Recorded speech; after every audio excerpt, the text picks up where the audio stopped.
Welcome to the AI Research Roundup. I'm Alex. Today we are looking at a paper trending on X, published on December 11th, 2025, about 3 days ago. It shows that subtle adversarial manipulations hidden inside scientific paper PDFs can dramatically sway large language model reviewers, with obfuscation strategies like maximum mark magic successfully manipulating scores and flipping decisions from reject to accept, even in large-scale models. The paper is titled, "When Reject Turns into Accept, Quantifying the Vulnerability of LLM-Based Scientific Reviewers to Indirect Prompt Injection." And as we will see later, the implications for AI-assisted peer review are pretty alarming.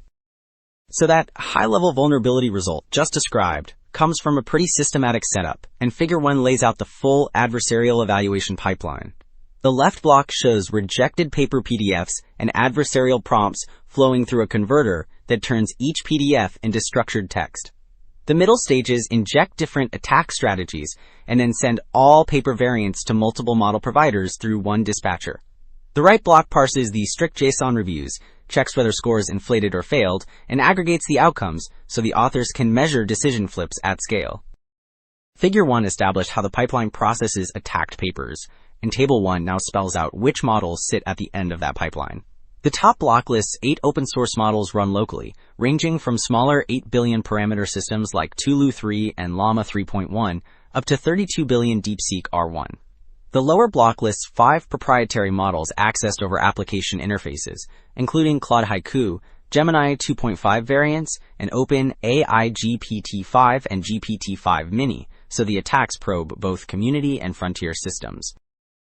Alright. Table 1 listed which models get attacked, and Figure 2 now shows how hard each one gets hit. The main heat map compares average score increases for 8 open-source models against 15 strategies, so warmer yellow and green blocks mean stronger jailbreak effects. The middle rows for Mistral Small and Gemma 3 stand out with very bright cells, indicating double-digit score inflation for several token-level obfuscation attacks. The Quen 3 row stays cooler overall, which signals relatively better robustness. The vertical color bar on the right translates those colors into actual score gains or penalties. Figure 2 showed raw score inflation, and Table 2 translates that into actual acceptance decisions. The table reports percentage point jumps in acceptance for each strategy model pair, with many green arrows around 50 to 80% that signal extremely successful attacks. The obfuscation methods in Class 1 and Class 2 dominate, especially against Mistral Small and Tulu 3. A few red arrows, like -33% for Falcon 3 under Strategy Class 2 TF, reveal rare backfire cases where the model actually becomes stricter. So Table 2 highlighted how open models flipped many rejects into accepts, and Figure 3 now shows how the big proprietary models compare. The heat map summarizes average score increases for 5 closed models across all 15 attacks, where yellow blocks mean strong vulnerability and dark blue means resistance or even penalties. The middle rows for the 2 Gemini variants show scattered green and yellow patches. The key contrast is that the GPT-5 row stays mostly dark, while the GPT-5 Mini row glows green, which illustrates a clear safety tax from compressing the flagship model.